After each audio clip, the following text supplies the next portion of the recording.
일어설 줄 믿습니다. 우리 이 시간에 사도행전 18장 1절에서 4절까지 한 절씩 교독합니다. 그 위에 바울이 아덴을 떠나 고린도에 이르러 바울라는 본도에서 난 유대인 한 사람을 만나니 글라우디오가 모든 유대인을 명하여 로마에서 떠나라 한고로 그가 그 안에 브리스길라와 함께 이달리아로부터 새로 오는지라 바울이 그들에게 가매 생업이 같으므로 함께 살며 일을 하니 그 생업은 천막을 만드는 것이더라. 안식일마다 바울이 회당에서 강론하고 유대인과 헬라인을 권면하니라. 아멘. 우리 앞뒤 양옆으로 서로 인사하겠습니다. 주의 이름으로 사랑합니다. 당신 하나님의 최고의 작품입니다. 우리 한번 인사하겠습니다. 하나님 우리를 사랑하십니다. 할렐루야. 은혜 주시기를 좋으신 하나님을 믿으시기 바랍니다. 참 제가 이런 의식을 하면 안 되는데 예배 전에 한 4시간 정도 말씀을 공부했더만은 목이 너무 아파가지고 될 수 있으면 예배 전에는 이렇게 상담을 안 하고 좀 안 하려고 절제를 하는데 또 부득불 이렇게 제자 중에 한 명이 찾아와서 공부를 좀 하다 보니까 그렇게 되었는데 제가 늘 부탁드린 것은 우리 성도님들 저를 위해서 늘 기도 좀 해주시고 담임 목사가 앞에서 헛소리 안 하도록 늘 성령으로 충만하고 또 하나님 주신 이 지혜의 말씀을 가지고 진리의 말씀을 여러분에게 잘 하나님의 마음으로 대언할 수 있도록 여러분들이 날마다 저를 위해서 가정을 위해서 기도를 많이 해주시면 감사드리겠습니다. 오늘은 이 본문을 가지고 하나님의 경륜 이렇게 섭리에 대해서 말씀을 좀 전가하려고 합니다. 지도를 한번 두 개 한번 떼어보시고 같이 따로 떼어놨어요. 예. 사도 바울이 2차 선교 여행을 하면서 소아시아 중심으로 이제 북쪽 지역을 다녔습니다. 그곳에 복음을 선포하고 교회를 개척하고 또 1차 선교 여행을 마무리합니다. 그리고 나서 잠시 쉬었다가 이제 2차 선교 여행을 계획하는데 2차 선교 여행은 1차 선교 여행 때 그가 터를 세우고 복음의 터를 닦았던 그곳에 다시 한 번 더 복음의 열매들이 잘 맺고 있는가 한 번 더 양육 중심으로 중심으로 재점검하기 위해서 그가 갑니다. 그런데 그가 만반의 준비를 해서 이제 제자들과 쉽게 말해서 일행들을 준비해서 가려고 할 때 여러분 지나는 예수의 영 성령님께서 친히 그들의 그 길을 막아 주셔서 가지 못하게 합니다. 바울은 이해가 되지 않았습니다. 너무나 잘 되었고 또 그들을 돌아보는 것이 내 인간적인 생각으로 충분히 해야 될 일인데도 불구하고 성령께서 막으셔서 오히려 마게도냐로 떠나게 합니다. 그래서 마게도냐에 도착하게 돼서 하나님의 신비한 인정함이라 설득에 의해 가지고 마게도냐의 그곳의 가장 큰 성이었던 빌립보 성에 도착하게 됩니다. 그리고 빌립보 성 여러분 잘 아는 그 점치는 귀신 여종을 쫓아내므로 말미암아 그가 감옥에 갇히게 되었고 또 하나님 놀라운 기적과 역사를 통해서 거기에서 감옥에 풀리게 되었고 그리고 나서 그 간수장이가 온갖 예수를 믿게 되었고 그래서 그가 여러분이 잘 아는 데살로니가에서 이제 떠나게 됩니다. 거기서 복음을 전하다가 여러분이 잘 아는 그 비료들 지금 말하는 불량배들을 통해서 부득불하게 그가 도망 나오게 되는데 여러분이 잘 아는 베레아 신사적이었다. 하나님 말씀이면 아멘 하며 그 베레아가 신사적이었다는 그 의미는 하나님이 말씀하시면 그 말씀에 대해서 100% 반응했던 자들이죠. 그래서 부득불하게 베레아로 쫓겨나서 도망가게 됩니다. 그리고 나서 베레아까지 이 불량배들이 쫓아오게 되자 바울이 일행들을 다 두고 자기는 홀로 아덴으로 떠나게 되죠. 지금 이 아덴이 그리스 아테네라 했습니다. 아테네 가보면 그 아테네는 그 당시에 어떤 곳이라 했습니까? 그 모든 로마 시민들이 가장 먼저 어떻게 해요? 그 도시에서 살고 싶은 도시 1위. 문화적으로 철학적으로 학자들이 가장 왕성하게 활동했던 곳. 그리스 아테네 지금도 그렇잖아요. 그리스 아테네 하면 가장 먼저 떠오르는 게 예술의 도시, 문화의 도시, 철학의 도시 할 정도로 그 모든 사람들이 흠모했던 도시였고 또 헬라에 꽃이 피고 열매 맺는 헬라의 문화의 지경이 열리는 곳이 바로 아덴 지역이었습니다. 거기서는 실제로 소크라테스, 아리스토텔레스 수많은 철학자들이 광장에 나와서 그들이 어떤 그 철학을 이렇게 설파하고 있었고 그곳에 부득불하게 가게 되는데 모든 사람들은 아덴을 흠모했고 너무나도 죽기 전에 꼭 그 도시에 살고 싶고 꼭 한번 가보고 싶은 도시였지만 바울의 눈에는 전혀 달랐댔죠. 바울이 가니까 그곳에는 어마어마한 큰 신전들이 가득 있었고, 그 그리스 아테네 그 시민들보다 그 신들이 신전에 더 많이 있었다는 거예요. 그래서 그 마음에 격분이 일어났댔죠. 격렬한 격분이 일어났는데 이 격분은 뭐냐면 하나님께서 주시는 심정, 마음이었다는 거예요. 마땅히 하나님께 영광 받아야 될 이 인간들이 하나님께 영광 돌리고 하나님 홀로만 경배해야 될 이 사람들이 하나님께 영광 돌리지 않고 그들이 만든 그 돌에 절을 하고 우상들에 절하는 모습을 보면서 하나님이 그 바울에게 그 마음을 밀어 넣어 주셔서 바울은 그 마음을 가지고 격분하면서 내려와서 그들과 이렇게 논쟁을 하는데 그 당시에 스토아 철학가 또 여러분이 잘 아는 그 에피쿠루스 학파들과 싸움을 일어나서 그들은 쾌락 중심이고 성 중심이라 했죠. 그러니까 90% 이상 여러분들 그리스 로마 책을 읽어보면 한 황제 빼놓고 모든 황제들이 어디에 빠져 있냐면 동성이 다 빠져 있습니다. 철학자들 가운데서도 동성이 다 빠져 있습니다. 그만큼 음란한 도시가 그리스 아테네였고 또 사도 바울이 본 그 신전이었단 말이죠. 그래서 그들과 끊임없이 논쟁을 하고 바울이 여차여차해서 여러분이 잘 아는 어느 지역으로 오게 됩니까? 그가 고린도 지역에 이렇게 오게 됩니다. 고린도 지역도 여러분이 잘 아시다시피 아덴에 홀로 온 것처럼 그도 홀로 오게 됐어요. 그래서 여러분 성경을 자세히 읽어보면 성도들이 바울이 어디 있는가, 예를 들어, 지금 바울이 아덴에 있는갑다, 이래가지고 아덴으로 가면 바울이 또 딴 데 가 있고, 그런 것들을 많이 보게 됩니다. 그래서 그만큼 바울이 급하게 이렇게 많은 곳을 이동하면서 다니게 되죠. 그래서 바울이 고린도 지역에 홀로 도착했을 때, 그가 여러 가지 많은 상을 보면서 고린도전서 2장 3절에 보면 마음을 이렇게 얘기하고 있습니다. 내가 너희 가운데 거할 때 약하고 두려워하고 심히 떨었노라. 그러니까 아덴 지역에서 여러분 잘 학자들하고 복음을 전하면서 그들에게 논쟁하면서 쉽게 말해서 많은 열매들이 나타나지 못했습니다. 자신이 가지고 있는 모든 지혜와 철학을 가지고 그들에게 선포했지만 오히려 역효과가 일어나고 그곳에 많은 자들이 많은 사람들이 믿지 못했다 이렇게 되어 있습니다. 그때 그가 아덴에서 넘어오면서 고린도 지역에 넘어오면서 그가 깨달은 게 뭐냐면 내가 내 말과 내 지혜와 능력으로 그래서 고린도전서 2장 1절에서 2절 3절 쫙 읽어보면 그가 내 말과 그 지혜와 능력으로 하지 않겠다. 오직 십자가 복음만 전하겠다 하면서 그 상황을 보고 자기가 떨었다 이야기하는 거예요. 그러니까 그 당시에 지금 그 상황이 지금 어땠는지 바울의 심정이 얼마나 낙심되고 힘드는지 이 고린도전서 2장을 통해서 잘 알 수 있다는 거죠. 그래서 그가 답답한 마음으로 고린도 교회에 와서 고린도 지역에 도착해서 이제 고린도 지역을 막 돌아보게 됩니다. 근데 우리는 먼저 이 본문을 좀 이해하기 전에 그 당시에 고린도 이렇게 하면은 세 가지 이미지가 사람들에게 항상 있습니다. 이 이미지를 알고 배경을 알아야지 오늘 본문을 좀 이해할 수 있습니다. 고린도 지역은 그 당시에 항구 도시였습니다. 항구 도시니까 수많은 사람들이 들어오고 나가게 되겠죠. 어마어마한 사람들. 그래서 그 당시에 학자들의 기록에 의하면 고린도 지역의 사람들이 인구가 어마어마했냐면 70만 명이었습니다. 어마어마하게 그 당시에 너무나 큰 숫자들이 크게 모여서 살고 있었다고 설명하고 있습니다. 항구 도시니까 수많은 사람들이 왕래하니까 당연히 거기에서 무역이 일어나고 많은 것들이 일어나게 당연히 뭐가 일어날까요? 이 돈이 많이 돈단 말이죠. 그러니까 돈이 많으니까 빈부격차가 심한 거예요. 잘 사는 사람들은 어마어마하게 잘 사고 못 사는 사람들은 어마어마하게 못 사게 됩니다. 빈부격차가 심하니까 여러분들 돈이 많으면 반드시 일어난 게 뭡니까? 돈 많으면요 죄 짓는 일에 앞서게 되어 있습니다. 항상.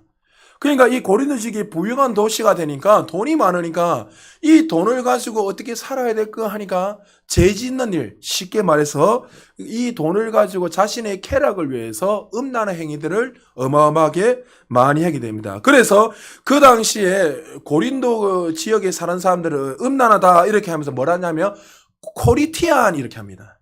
코리티안 뜻이 뭐냐면 사람들에게 코리티안 하면 음란한 도시, 고린도 지역에 사는 사람들을 빗대어서 음란한 도시 사람 이렇게 빗대어서 말합니다. 그만큼 음란의 1등이 고린도 지역이었습니다. 그리고 그 당시에 고린도 지역에 딱 들어가면 600m 가량 되는 곳에 높은 언덕 위에 어마어마한 큰 신전이 있었습니다. 비너스를 섬기는 신전이죠. 어마어마한 큰 신전이 있었는데 날마다 모든 사람들이 아침 저녁으로 그 향이 꺼지지 않고 늘 거기에 가서 우상을 숭배했습니다. 지난주에도 여러분 이야기했지만 그곳에서 섬기는 남사제, 여사제가 있는데 여사제들만 해도 한 1000명이 넘었습니다. 그럼 여러분 여사제들이 거기서 사람들을 이렇게 섬기면서 그들도 돈을 벌어야 되니까 온 사람들에게 그 우상을 숭배해 놓은 사람들에게 뭐라고 했냐면 이 여러분들의 그 신을 이렇게 섬기려면 나와 음란한 행위를 해야 된다. 나하고 이렇게 잠자리를 들어야지만이 신이 기뻐하시고 너를 만나준다. 이렇게 그 거짓을 이야기해서 그들과 음란의 행위를 하게 되고 그리고 그들이 예배가 제사가 없는 날에는 뭐가 하냐면 이 여사제들이 그 신전에서 내려와서 몸을 팔기 시작합니다. 그래서 그것을 통해서 여러분이 말하는 이 곱창, 사창가가 지금 사창가를 말하면 안 되지만 그런 그 음란한 것들이 형성되어야 됩니다. 그러니까 아침 저녁으로 날마다 음란한 것들이 일어나게 되었고 또 여러분에게 아까 서두에 말했지만 대표적인 음란이 뭐냐면 우상숭배뿐만이 아니라 그 도시에서 우상숭배 그리고 또 동성애가 어마어마하게 활성화됐습니다. 남자는 남자끼리 여자는 여자끼리 그리고 뭐 이 학자들 뭐 할 것 없이 어떤 빈부격차 다 떠나서 그런 이 동성애를 어마어마하게 하는 도시가 고린도 지역이 있습니다. 그러니까 이 고린도 하면 딱 세 가지 부유의 도시, 타락의 도시, 돈이 많으니까 교만한 도시가 바로 고린도 지역에 있습니다. 지금 바울이 아데넨도 어마어마하게 그런 도시를 보고 와서 충격을 받고 왔는데 그가 홀로 와서 지금 이 고린도 지역을 쫙 항구 중심으로 돌아보고 있는데 그 신전을 지금 보고 있단 말이죠. 수많은 사람들이 보게 되어 있고 그러면서 사도 바울은 어떤 생각을 했을까요? 사도 바울이 왜 여기에 내가 왔는가? 나는 한 번도 이곳에 오고 싶은 마음도 없었습니다. 맞죠? 바울은 고린도 지역에 올 마음도 없었고 그는 아시아 쪽에 복음을 계속 전하는데 하나님 시안에 자꾸 떠밀려가지고 그가 원한 것이 아니라 도망가고 숨고 또 밤에 도망가고 계속 그런 일이 있어가지고 고린도 지역에 도착했단 말이죠. 왜 하나님이 굳이 고린도 지역에 도착하게 했을까요? 자, 10절에 이렇게 말합니다. 18장 10절입니다. 같이 읽습니다. 시작. 내가 너와 함께 있음에 어떤 사람도 너를 대적하여 해롭게 할 자가 없을 것이니 이는 이 성중에 내 백성이 많음이라 하시더라. 이 성중에 누가 많다고요? 하나님의 백성이 많음이라. 여기서 백성이 많다는 건 하나님이 택감받아 구원받을 백성들이 그 고린도 지역. 네 눈에 볼 때는 어마어마한 타락한 도시고 망해야 되고 마치 소돔과 고모라 같이 불을 내려가지고 다 치가 될 도시지만 하나님은 여전히 어떻게 이 고린도 지역을 사랑하셨고 바울을 통해서 그 영혼들을 구원하려는 목적과 계획이 있었다는 거죠. 여기서 우리가 먼저 한 가지 알아야 될 건 뭐냐면 우리 그리스도인들은 이 환경을 바라보는 눈이 있어야 돼요. 환경을 바라볼 때 항상 하나님의 섭리 사관이 있어야 돼요. 절대로 우연이 없다는 걸 믿으시기 바랍니다. 할렐루야. 우리는 자꾸만 어떤 상황 속에 내가 원하는 방법으로 되지 않고 밀려가는 거 같고 떠밀려가는 것 같고 생각지 않는 다른 길로 자꾸 가게 되면 그 환경을 보면서 마치 원망을 하고 아까 바울이 고린도전서 2장 3절 말씀처럼 그 마음을 불편해하고 힘들어하는 마음을 가진단 말이죠. 그러나 하나님의 이 섭리상한 모든 것이 그리스도인들에게는 하나님 반드시 그 목적이 있고 하나님이 그들을 통해서 일하시려는 계획이 있다는 것을 이 섭리상한이 눈에 열리지 않으면 그 환경 속에서 날마다 불평하고 원망할 수밖에 없다는 거죠. 바울은 지금도 여전히 하나님 주신 눈으로 보지 못하고 너무나 힘들어했단 말이죠. 왜요? 바울이 지금 홀로 와 있단 말이죠. 홀로 와 있고 답답하고 지금 일행이 언제 와야 될지도 알 수 없고 또 지금 제일 자기가 필요할 건 의식주가 가장 먼저 필요하다잖아요.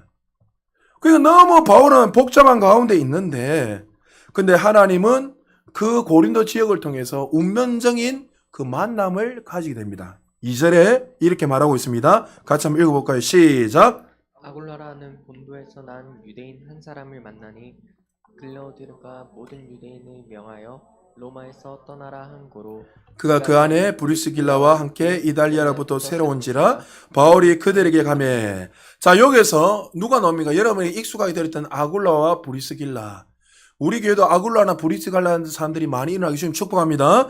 이 아굴라 브리스길라가 나오는데 이 사람 먼저 아굴라는 본도에서 난 유대인입니다. 본도는 로마 정이 편입된데 터키 위쪽에 있는데 하여튼 로마가 제국이 있는 그 안에 편입된 그 대도시였습니다. 근데 이 본도에서 태어나 살다가 이 글라우디 황제가 나중에 설명하겠지만 나사렛 칙령을 통해서 그들을 다 유대인들 다 쫓아내 버립니다. 그래서 쫓아내서 그들이 디아스포라가 되게 흩어진 유대인들이 되어 버립니다. 그들은 본도에서 쉽게 말해서 그 도시에서 살고 있었는데 그들에게 이 글라우디 황제가 쫓아내므로 말미암아 쫓아내서 디아스포를 맞지 못하게 되었는데 근데 그가 쫓겨나면서 함께 왔는데 누가 함께 왔죠? 아내였던 브리스길라가 따라오게 됩니다. 자, 여러분에게 이름을 항상 기억해야 되는 건 뭐냐면 그 당시에 이름을 보면 이 사람들 출신과 배경을 다 알 수 있습니다. 예를 들어 우리가 뭐 안동김 씨, 뭐 김혜긴 씨 하면 이 사람들 출신을 아는 것처럼 브리스길라 하면 이 브리스길라가 그 당시 어떠한 출신인가 모든 그 당시의 시대적인 사람들은 다 알았습니다.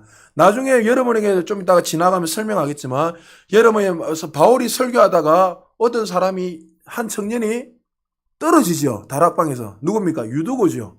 유두고라는 청년이 떨어지는데 유두고라는 그 사람의 이름은 뭐냐면 뜻은 뭐냐면 종이라는 거죠. 노예. 유두고 하면 저 노예다. 사람들이 다 아는 것처럼 나중에 하나님의 기적의 역사로 말미암아 그게도 하나님의 어떤 뜻이 있습니다. 그냥 살아라는 게 나았다가 아니라 어떤 하나님의 그 목적과 계획이 있는 거예요. 그게 다. 그런 것처럼 브리스길라 하면 그 당시에 브리스길라는 말 그대로 로마의 최상류층 집안의 귀족 출신입니다. 그러니까 이 브리스길라와 아굴라는 비참한 그 당시의 유대인, 정말 디아스포라, 나라도 없이 흩어져 떠다니는 그런 유대인이었고 또 이 브리스길라는 말 그대로 어땠습니까? 로마의 최고의 상류층에 있는 사람인데 어떻게 이렇게 만나게 되어서 성경에서는 이들이 어떻게 예수를 만나게 된지 제가 설명을 하고 있지는 않지만 어떻게 해서 만나게 되었고 그들이 예수를 내 구세주로 믿게 되었습니다. 그리고 그것의 나사렛 칙령을 통해서 그들이 떠나게 될 때 자기는 로마에 살 수 있는데 불구하고 남편을 따라서 같이 와서 이 지금 고린도 지역에 와 있습니다. 자, 그렇다면 글라우디 황제가 그 당시에 나사렛 칙령이 무엇인가 이것을 좀 이해를 해야 되는데 이 글라우디 황제는 AD 41년에서 53년에 이렇게 재임했던 황제입니다. 그러니까 예수님이 십자가에 못 박고 죽으시고 얼마 되지 않았죠. 한 8년 됐죠. 한 7, 8년. 예수님이 30세, 33년 6개월 사셨으니까 그러면 한 6, 7년, 8년 됐네. 8년 정도 이후에 재임했던 왕입니다. 황제인데 나중에 이 황제가 죽고 난 이후에 네로 황제가 왕이 되고 네로 황제 다음에 도미티안 황제가 되고 이렇게 차례가 딱 되는데 그때 예수님이 죽으시고 부활하시고 난 이후에 어떤 일이 일어나냐면 본도까지 쉽게 말해서 이 유대인들뿐만이 아니라 로마 모든 시민들에게 입으로 통해서 소문이 나기 시작했습니다. 나사렛에 한 청년이 있는데 이 청년이 십자가에 죽었더라. 죽었는데 그 죽었던 자가 3일 만에 부활했더라. 그래서 그게 수많은 사람들이 그들과 이렇게 연합해서 그 그리스도인들이 형성되고 그런 일들이 일어나게 되었다면서 이 소문이 어디까지였냐면 글라우디오스 황제가 재임했던 그 로마 그 도시까지 소리가 들리기 시작하는 거예요. 그런데 문제는 뭐냐면 한 부류의 사람들은 진짜다. 또 반대 부류의 사람들은 어떻게 말하냐면 저것들 이 예수를 믿는 그 당들이 이 신화적으로 만들기 위해서 거짓을 이렇게 설포하고 있다. 거짓말이다. 이런 논쟁들이 계속 일어나면서 글라우디 황제까지 이 소문이 들리기 시작했습니다. 그래서 그 당시에 스토니오스라는 이 역사학자가 글라우디오라는 이 황제에 대해서만 평생 팠던 사람이 있습니다. 그래서 이 글라우디의 일대기라는 역사책에 보면 그 당시 상황 이렇게 설명하고 있습니다. 유대인들이 크리스토스. 근데 이 크리스토스를 사람들은 어떻게 말을 하고 있냐면 그 당시에 어떤 유대인의 이름이라 하는데 유대인이 아니라 헬라식 이름인데 크리스토스가 누구냐면 그리스도라는 거예요. 그리스도. 그러니까 유대인들 중에 예수 그리스도를 믿는 사람들이 선동을 막 일으켜가지고 그 당이 점점점 퍼져나가니까 이 그리스도의 진리가 퍼져나가니까 이 소동을 인하여서 이 황제가 너무나 피곤해가지고 그들을 다 쫓아내버리뿐다. 그래서 쫓겨날 때 그 당시의 숫자가 얼마냐면 유대인들 5만 명이 쫓겨나갑니다. 그 당시에 로마에 살았던 5만 명이 떠나게 됩니다. 그러니까 처음에는 떠나지 않으니까 어떻게 하냐면 쉽게 말해서 글라우디 황제 때 가장 황제 숭배 사상이 가장 최고의 위치에 있을 때입니다. 그래서 가이사가 주님이십니다. 그러니까 그리스도인들은 가이사가 주님이라 하면 안 되잖아요. 누가 주님이십니까? 하나님이 주님이십니다. 그런데 그들에게 가이사가 주님이라고 이야기하지 않으면 제도적으로 그들이 그 제도 안에서 살지 못하도록 제재를 어마어마하게 많이 합니다. 한 예를 든다면 돈을 빌리면은 금리가 2%인데 가이사가 주님이십니다 하고 고백하는 사람들에게는 금리를 2% 그대로 해서 주게 되고, 만약에 그렇게 고백을 못하는 사람들에게는 세금을 이윤을 25%, 금리를 25% 때리는 거예요. 그러니까 예수를 믿는 사람들은 하나님이 주님이신데 그렇게 고백을 못하니까 그렇게 제도화를 점점 만들어가지고 그들을 올감해버립니다. 그러니까 유대인들이 더 이상 못 사니까 선동도 일어나고 다행히 일어났겠죠. 그러니까 이 글라우디 황제가 그들에게 나사렛 칙령을 통해서 다 쫓아내서 그때 흩어지면서 고린도 지역에 같이 오게 된 사람이 누구라고요? 오늘 보면은 아굴라와 브리스길라입니다. 자, 아굴라 브리스길라가 고린도 지역에 도착하게 되니까, 자, 5만 명의 사람들이 그 당시에 어떻게 살 곳이 없으니까 거지 행세를 하고 쫓겨났기 때문에 아무것도 같이 못하고 도망오다 보니까 고린도 지역이 그 당시에 가장 부유한 도시였고 항구 도시였으니까 모든 사람들이 다 그쪽으로 유입하게 됩니다. 그 갑자기 숫자가 많아지니까 살 장소가 없으니까 그게 무엇을 만들어야 되겠습니까? 항구 지역에 텐트를 만드는 거예요. 텐트를 만드는데 여러분 잘 아는 아굴라 브리스길라는 텐트를 잘 만드는 사람입니다. 그래서 그것을 통해서 장사하게 되었고 그것을 통해서 사람들에게 팔게 되었고, 자, 여러분 보십시오.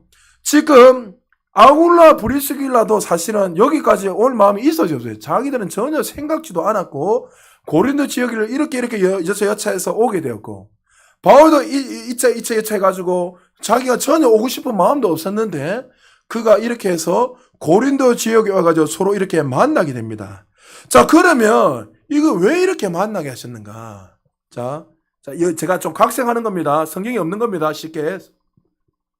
하루는 아굴라 브리스기가 텐트를 만들어서 사람들이 너무 많이 유입해가 들어오니까 텐트 만들 정신이 없는 거예요. 만들면 또 사람은 부족하고 텐트를 만드는 한계가 있고 막 열심히 만들고 있는데, 지금 바울은 지금 뭐 도망쳐 와가지고 혼자 고린도 지역에 와 있는데 제일 필요한 게 뭡니까? 의식주 문제입니다. 그러니까 그도 막 돌아보다가 갑자기 그 항구에 막 텐트가 어마어마하게 많이 치여 있으니까 사람들에게 물어보는 거예요. 이게 뭡니까? 이러니까 네 소식 못 들었냐고.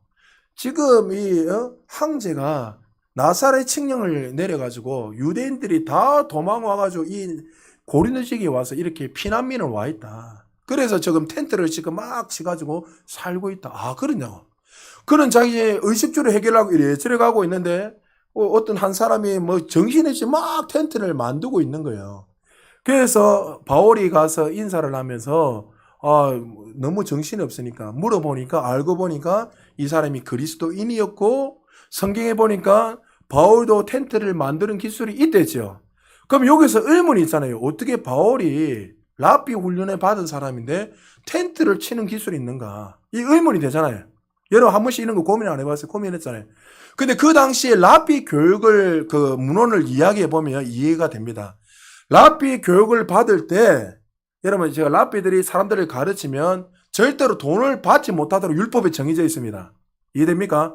이렇게 하고 수임료를 못 받는 거예요. 자기들이 감동 와서 내면 모르지만, 그러니까 내가 가르쳐 주니까 당연히 나를 수임료로 달라. 이거는 불법입니다. 그러니까 자기들은 어떻게 해요? 생기가 어떻게 될 수 알 수 없다면 누가 주지 않으면, 은혜로 주지 않으면 자기들은 생계를 유지할 수 없어요. 그래서 이 랍비 교육을 받을 때 반드시 불문율로 한 가지 해야 될 게 뭐냐면 그들이 한 가지 전문 기술을 배워야 돼요. 그때 학자들이 뭐라 하냐면 바울이 전문 기술 중에 배워야 게 뭐냐면 여러 가지 많은 것 중에 나는 텐트를 만드는 기술을 배워야 되겠다 해서 바울이 그때 텐트를 배웠다 이렇게 학자들이 설명을 하고 있습니다. 자, 그러니까 자기는 텐트 기술을 배우니까 어떤 사람은 지금 젊은 부부가 정신없이 텐트를 막 만드는 거 보면서 거기 가서 뭐라 합니까? 나도 텐트 만드는 기술이 있다. 다 필요 없다. 그냥 내 잠만 재워달라. 그러니까 아굴라 브리스길라도 좋고 누구도 좋습니까? 바울도 좋은 거예요. 자, 여기까지 제가 설명했는데 자, 우리가 모든 일생을 보면 그래서 오늘 본문에 2절, 3절에 보니까 3절에 보니까 생업이 같음으로 함께 살며 일을 하니 그 생업은 천망을 만드는 것이라 설명했습니다. 자, 세상 사람들이 볼 때 아굴라 브리스길라 바울의 모습을 보면 우연히 이렇게 만난 것 같잖아요. 우연히 이렇게 어떻게 이렇게 될 수 있냐? 이렇게 우리는 인식한단 말이 맞잖아요. 근데 여러분 항상 기억하십시오. 그리스도인들에게는 우연이 없습니다. 할렐루야. 그리스도인들에게는 절대로 우연이 없습니다. 하나님의 목적과 섭리 가운데 반드시 어떻게 해요? 때가 될 때 만나게 해주시고 붙여주시고 제가 이 설교를 준비하면서 뭘 느끼냐면 저와 여러분이 이렇게 부산 제자교를 섬기는 게 우연인 것 같습니까? 우리 다 다르잖아요. 모습이 다르고 어떤 환경은 다 달라가지고 이렇게 해가지고 우리가 만나서 우리가 지금 부산 제자교회를 섬기잖아요. 여러분 이거 절대 우연 아닙니다. 할렐루야. 하나님의 목적과 계획이 있다는 거죠. 바울이 볼 때는 자신의 삶을 보면 낙심을 할 수 있고 내가 고린도 치고 올 마음도 없었고 왔는데도 돈도 없이 와가지고 완전 거지같이 왔고 아굴라 브리스가라도 쫓겨나가지고 고린도 치고 가서 자기가 살기 위해서 텐트를 치고 있다가 바울을 만나게 된대. 우연인 것 같지만 우연이 아니에요. 왜요? 나중에 아굴라 브리스길라와 이 바울의 만남을 통해서 뭐가 세워지죠? 고린도 교회가 세워집니다. 그들은 그때까지 교회가 세워지기 전까지는 몰랐단 말이죠. 이게 우연인갑다. 이렇게 생각할 수도 있었을 거예요, 분명히. 그러나 하나님은 어떻게 해요? 하나님의 열심은 여전히 하나님의 자녀를 통해서 일하고 계시다는 거예요. 이 섭리사관을 믿어야 돼요. 할렐루야.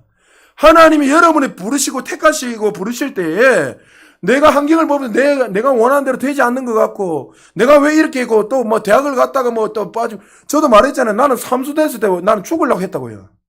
이건 수치 쓰는 거 여러분에게 자랑할 거리가 아니단 말이죠. 사람들 볼 때 뭐랄까 조롱거리입니다. 저 얼마나 공부를 안 했으면. 다양한 반응을 할 수 있어요. 분명히. 그러나 하나님의 눈, 하나님의 섭리 상황을 보면 그거는 절대 우연이 아니라는 거죠. 제가 실수한 것도 있지만은 그러나 그 실수와 어려움 가운데서 여전히 하나님의 열심은 여전히 이루고 가십니다. 그리고 하나님이 그 같이 생업을 종사하면서 그들과 함께하면서 바울을 통해서 아굴라 브리스길라를 교육하고 훈련하기 시작합니다. 제자 훈련을 하기 시작하죠. 근데 어떤 일이 일어나죠? 자, 사도행전 18장 24절 25절에 보면 이 놀라운 일들이 일어납니다. 같이 한번 읽어볼까요? 시작. 알렉산드리아에서 난 아볼로라는 유대인이 에베소에 이르니 이 사람은 언변이 좋고 성경에 능통한 자라. 그가 일찍이 주의 도를 배워 열심히 예수에 가는 것을 자세히 말하면 가르치나 요한의 세례만 알 따름이라. 그가 해당에서 담대히 말하기 시작하거늘 브리스길라와 아굴라가 듣고 데려다가 하나님의 도를 더 정확하게 풀어 이르더라. 자, 아볼로가 어떤 사람이죠? 그는 성경에 뛰어난, 지금으로 말하면 신학자예요, 신학자. 그 당시에 최고의 학문을 배웠던 자입니다. 말도 능통해요. 언변가입니다. 달변가. 수사학을 배웠기에 누구보다도 말을 조리 있게 잘하는 사람이고 논쟁을 하면 어떤 사람을 다 이길 수 있을 정도로 말을 탁월하게 잘하는 사람이 여러분 태생 자체가 말 잘하는 사람도 있잖아요. 그런 사람들은 말하면 막 이기지를 못하겠어요. 진짜 개똥철학을 다 해가지고 말을 얼마나 잘해. 근데 지금 이 신학자였던 이 아볼로를 어느 날 갑자기 평신도였던 누가요? 아볼로가 부릅니다. 평신도입니다. 아볼로가. 그리고 뭐랍니까? 선생님, 내가 지금 뭐 선생님을 보니까 요한의 세례밖에 모르는 것 같습니다. 요한의 세례로 끝난 것이 아니라 성령께서 우리에게 세례를 주셨습니다. 성령 세례를 알고 계십니까? 하니까 아볼로가 그게 뭐지요? 그리고 나서 그에게 자세히 하나님의 도를 정확하게 풀어서 알게 해줍니다. 아볼로 브리스길라가 이렇게 될 수 있었던 이유가 뭐지요? 누구 때문이죠? 바울의 만남을 통해서 말씀을 배우고 공부를 통해서 제자 훈련을 받은 거죠. 그것을 통해서 그가 그렇게 되었다는 거죠. 여러분, 그래서 고린도서 16장 19절에 보면 그 고린도 지역에 편지를 보내면서 바울이 동역자 누구를 항상 생각합니까? 아시아의 교회들에게 문안하고 아굴로와 브리스길라 그 집 있는 교회가 주 안에서 너에게 간절히 문안하고 그 집에 간절히 문안한다 했잖아요. 아굴로와 브리스가 그 집이 나중에 어떤 교회가 된다고요? 고린도 교회가 되는 거예요. 그렇게 될 수 있었던 이유가 뭡니까? 그들은 우연인 것 같지만 그들은 절망 가운데 온 것 같지만 하나님의 그 목적과 그 섭리 가운데서 그들을 만나게 하여 주셔서 그들을 통해서 고린도 그 무너져가는 그 고린도 지역 가장 타락한 도시였던 그곳에 교회를 세움으로 말미암아 하나님의 놀라운 역사를 일으키는 그곳에 뭐가 많다고요? 하나님 택한 백성들이 어마어마하게 많은 걸 알고 그들을 통해서 하나님이 놀라운 일들을 하셨다는 거죠. 사랑하는 여러분, 여러분의 인생의 걸음걸음마다 항상 기억해야 될 게 바로 이거예요. 하나님이 나와 늘 함께 하시는구나. 내 인생 속에는 절대 우연이 없고 내가 실수해서 문제를 일으켜가고 내가 잘못된 선택을 할 수는 있지만 그걸로 인해서 또 내가 이렇게 경험할 수는 있지만 그러나 여전히 하나님의 목적과 넓은 의미에서는 목적과 섭리 가운데 하나님의 자녀들은 가고 있다는 걸 믿어야 돼요. 할렐루야. 그 눈이 열려야지 여러분이 두려움이 안 생기는 거예요. 염려가 없다는 거죠.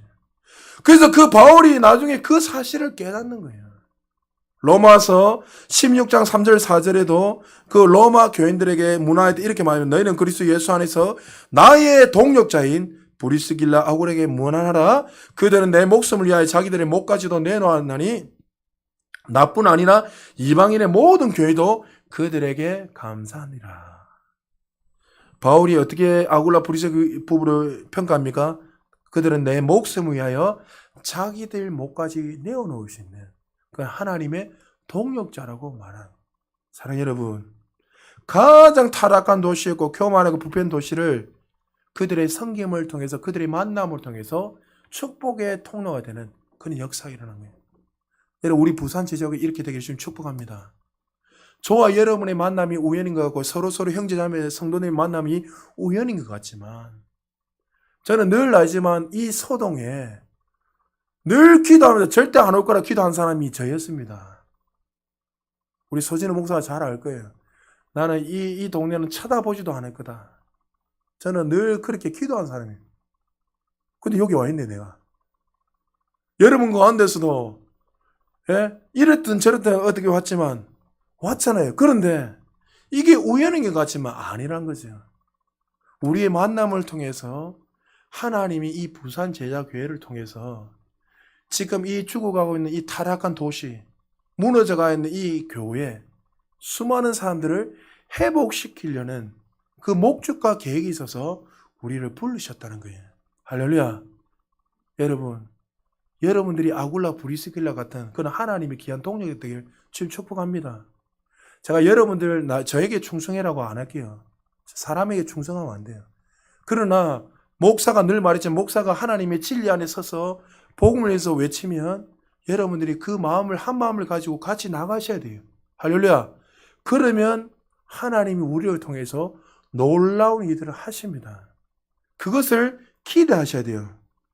여러분, 이 영적인 눈이 활짝 열려서 우리 인생과 우리 부산 제자교의 성공과 실패는 나에게 있는 것이 아니라 하나님의 섭리 가운데 전적인 은혜와 능력이 있다는 사실을 믿으시고 그 신실하신 하나님의 약속을 붙들고 나아감으로 말미암아 여러분의 삶에 영광에도 더 큰 영광 올라가시기를 주님을 축복합니다. 그리고 여러분 날마다 기대하세요. 하나님이 날 향한 그 목적과 계획이 어마어마하게 막 인정 우연이 아니대. 뭔 말인지 알지? 우리 인정이가 좋은 대학 갔는데 뚝 내려왔잖아요. 본인 생각할 때는 아쉬워할 수 있어요. 그러나 그 환경을 보면 원망과 불평을 가질 수 있어요. 그러나 그렇게 보면 안 돼요. 기도하며 하나님이 나를 향한 그 목적과 계획이 있다는 그 사실을 믿으셔야 돼요. 분명히 마찬가지예요.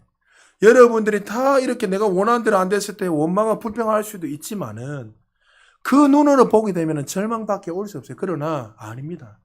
하나님의 그 열심은 변함이 없으세요. 내가 7번, 8번 넘어져도 하나님의 열심은 9번, 10번 우리를 여전히 더 좋은 곳으로 인도하시고 일으키 세우셔서 하나님이 가장 깊은 곳으로 인도하는 사실을 믿으시고 늘 하나님의 그 섭리 가운데 우리가 늘 걸음걸음 걸으셔서 늘 우리의 모습 속에서 하나님의 영광이 날마다 나타날 수 있는 우리 모든 부산제자교회 성도님 되시기를 또 동료가 되시기를 주의 이름으로 축복합니다. 우리 말씀을 통해서